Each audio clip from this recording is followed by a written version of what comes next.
శ్రీ మహాజనాధిపతయే నమః. శ్రీ గురుభ్యో నమః. శివాయ గురవే నమః. జయ జయ శంకర, హర హర శంకర. శంకరులు గురు శుశ్రూష చేస్తూ, భిక్షాటన చేస్తూ విద్యాభ్యాసం చేస్తున్నారు. ఆ పసిప్రాయంలో బాలశంకరులు ఒకనాడు తన తోటి విద్యార్థులతో కలిసి భిక్షాటన చేసుకుంటూ ఒక బీద బ్రాహ్మణి ఇంటికి వెళ్ళారు. ఆ బ్రాహ్మణి భిక్ష కోసం వచ్చినప్పుడు బ్రహ్మచారిని చూసింది. చాలా దీనంగా ఉంది ఆమె. శంకరుని చూడగానే ఎంతో ఆదరంతో శంకరుడితో అన్నది, మీలాంటి పుణ్యాత్ములు వస్తే అటువంటి పుణ్యాత్ములకి ఎవరైతే సేవ చేస్తారో అటువంటి వారి జన్మ ధన్యమవుతుంది. ఎందువల్లంటే మీలాంటి మహాత్ముల యొక్క దర్శనమే కోటి పుణ్యాల యొక్క ఫలితం. ఎవరైతే మీలాంటి వారికి సపర్జలు చేస్తారో అటువంటి వారి జన్మధన్యం అవుతుంది. ఏదైతే గృహస్థుంటాడో తాను ఇంటికి వచ్చినటువంటి అతిథులకి, అభ్యాగతులకి, బ్రహ్మచారులకి భిక్ష ఇవ్వాలి. ఇది చాలా ధర్మబద్ధమైనటువంటి విషయం. ఎప్పుడూ రానటువంటి వాడివి, ఇటీవలే ఉపనయనం చేసుకున్నటువంటి వాడివి, బ్రహ్మచారివి, నువ్వు మా ఇంటికి వచ్చావు నాయన. ఈ సమయంలో గుప్పెడి మెతుకులు కూడా పెట్టలేనటువంటి దౌర్భాగ్య స్థితిలో ఉన్నాను నేను, దీనస్థితిలో ఉన్నాను నేను. అందువల్ల నా జన్మ నిరర్ధకం అయిపోయింది అన్నది ఆమె. నేను భగవంతుడి అనుగ్రహాన్ని కూడా పొందలేకపోయాను నాయన. మా జీవితం అంతా కూడా నిందారం అయిపోయింది అని బాధపడ్డాది. తన యొక్క దారిద్ర్యాన్ని ఆమె నిందించుకుంటోంది.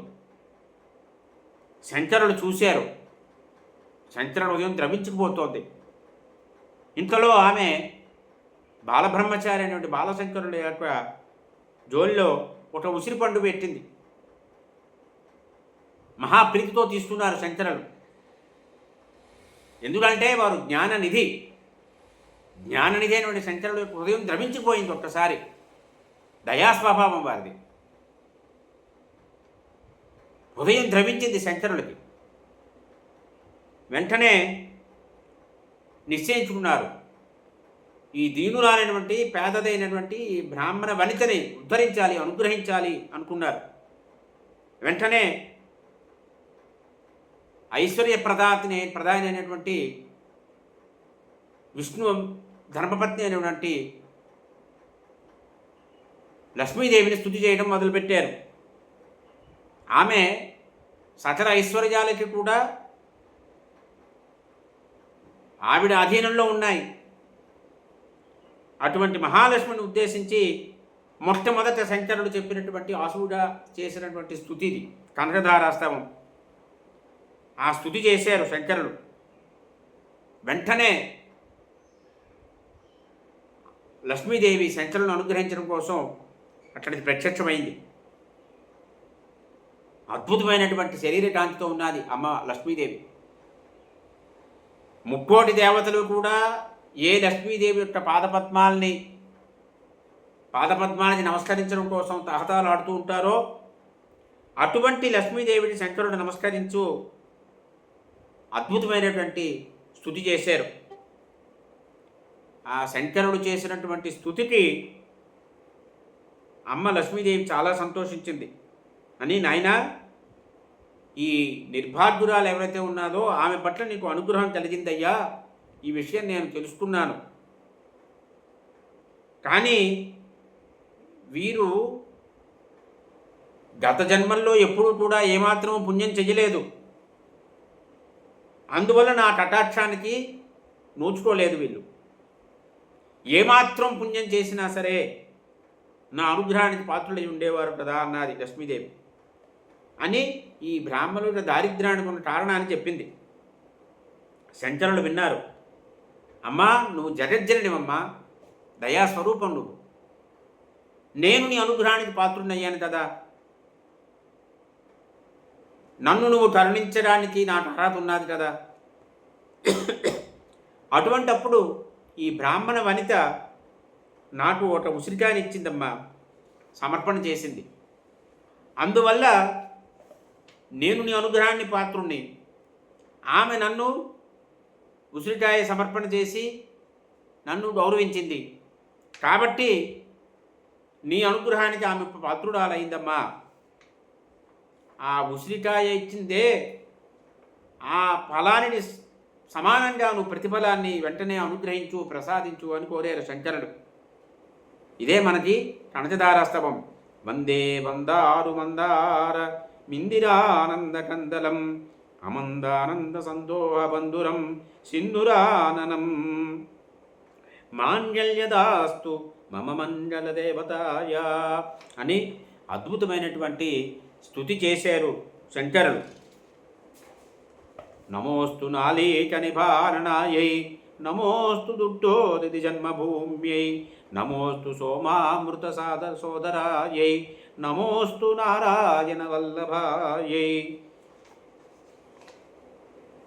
అని సరసిజనైనే సరోజహస్తే ధవలమాం సుటగంధమాల్య శోభే భగవతి హరివల్లభే మనోజ్ఞే త్రిభువనభూతిచరి ప్రసీదమయ్యం అని అమ్మా, నువ్వు వేదస్వరూపినివి, త్రిలోకాలకి నువ్వే మాతవమ్మా. ఎవరైతే నిన్ను ఈ రకంగా స్తుతి చేస్తారో వారు అధికమైనటువంటి గుణాలన్నీ పొందుతారమ్మా, అధికమైనటువంటి సంపదని పొందుతారు. ఈ లోకంలో విద్వాంసుల ప్రశంసలను కూడా వారు అందుకుంటారమ్మా అని చెప్పారు. అని అంటే ఈ శంకరుడు చేసినటువంటి కనకధారా స్తవం ఏదైతే ఉందో అది 3 సంధ్యల్లో ఎవరైనా పారాయణ చేస్తే వారు కుబేరుడితో సమానంగా ఉంటాడు అని ఫలశ్రుతి చెప్పారు. ఎప్పుడైతే శంకరులు ఆ రకంగా ప్రార్థించారో శంకరుల యొక్క అభీష్టాన్ని గ్రహించినటువంటి లక్ష్మీదేవి ఆ బ్రాహ్మణుని ఇంటి ఆవరణలో బంగారు ఉసిరిటి పండ్లు వర్షం కురిపించింది.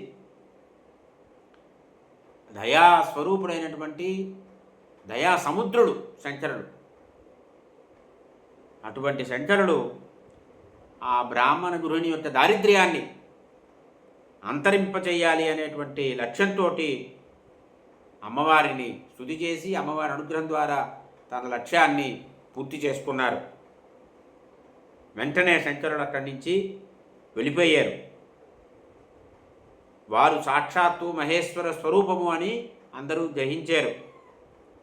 అంటే పూర్వజన్మల్లో ఏమీ పుణ్యము చెయ్యకపోయినా శంకరుల యొక్క అనుగ్రహం వల్ల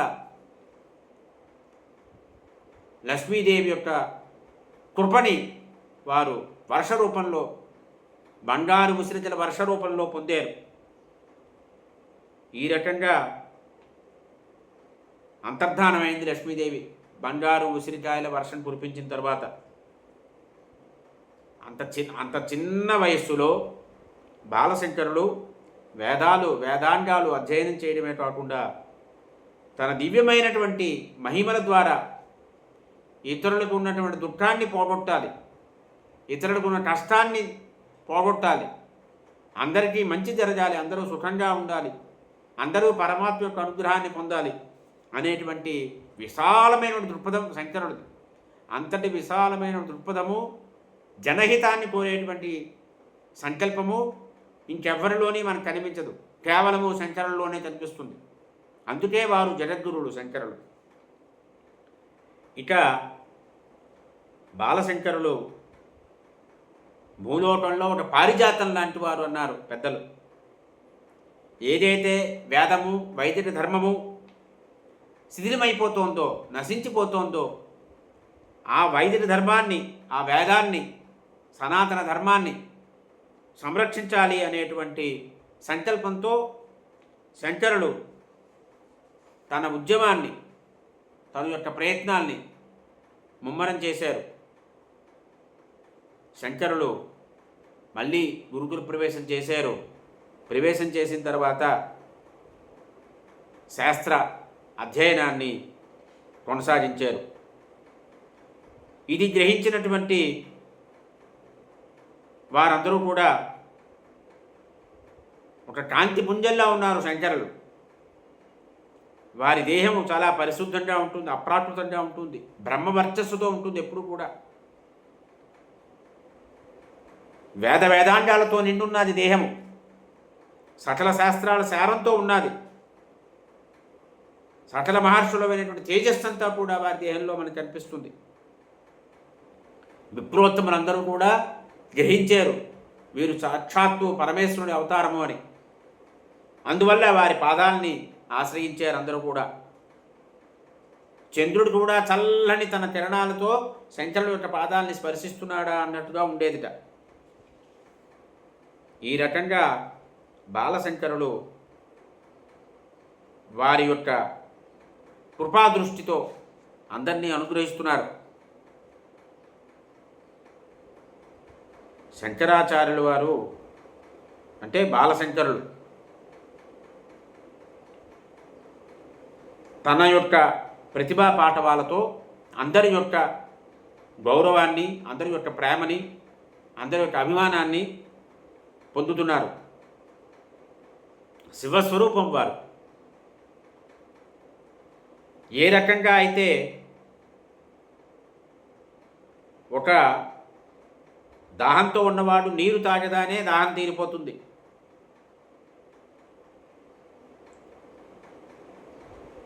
సకల వితరణ బుద్ధి ఉన్నటువంటి వాడు అందరినీ ఉద్ధరిస్తూ ఉంటాడు. అదే రకంగా శంకరుల యొక్క పాదాలు ఎవరైతే ఆశ్రయిస్తారో వారి యొక్క మనోరథాలన్నీ కూడా నెరవేరుతాయి. అందరికీ కూడా శుభం కలుగుతుంది. కరుణా రస సముద్రము శంకరుడు. అటువంటి శంకరుల యొక్క భవ్యమైనటువంటి పాదాలని ఆశ్రయిస్తే ఏమవుతుందంటే జ్ఞానభిక్ష కలుగుతుంది, జ్ఞాన సమృద్ధి కలుగుతుంది, జ్ఞాన ప్రాప్తి కలుగుతుంది. అటువంటి శంకరుల యొక్క పాదాలని నిత్యము ఎవరైతే ధ్యానిస్తూ ఉంటారో వారికి ఆత్మజ్ఞానం పూర్తిగా కలుగుతుంది అని పెద్దలు సెలవిచ్చారు. ఈ శంకరుల యొక్క పాద స్పర్శ వల్ల అజ్ఞాన నివృత్తి కలుగుతుంది అని కూడా చెప్పారు. శంకరుడికి నమస్కారం చేసినా, పాద నమస్కారం చేసినా సరే వారికి ఏమి కలుగుతుంది అంటే శంకరుడికి నమస్కారం చేస్తే ముక్తిప్రదమా, లేదు శంకరుల పాదస్పర్శ చేస్తే ముక్తిప్రదమా అని ప్రశ్న. దీనికి రెండు రకాలుగా మనకి వాదనలు వినిపిస్తూ ఉంటాయి. ఎందువల్లంటే వారు పరమశివుడే శంకరుడు కాబట్టి వారికి నమస్కారం చేసినా ముక్తి ప్రదానం కలుగుతుంది, వారి పాదస్పర్శ చేసినా మనకి ముక్తి కలుగుతుంది అని ఈ రకంగా శంకరుల యొక్క వామహస్తం ఏమిటి అన్నారు. శంకరుల వామహస్తము శృతిసారమైనటువంటి ఉపనిషత్తులు, దక్షిణ హస్తము జ్ఞానముద్రలు ధరించినటువంటిది. అందువల్ల వారు అజ్ఞానమైనటువంటి అంధకారాన్ని పోగొట్టేటువంటి వారు శంకరులు. అందువల్లే వారు జ్ఞానముద్రను ధరించున్నారు. వారి జ్ఞానముద్ర యొక్క సూచన ఏమిటి, సంకేతం ఏమిటంటే జీవబ్రహ్మ ఐక్యము. అదే చిన్ముద్ర. ఆ చిన్ముద్రతో ఉంటారు శంకరులు. ఈ రకంగా బాలశంకరుల గురించి మనము ఇంతవరకు తెలుసుకున్నాము. స్వస్తి.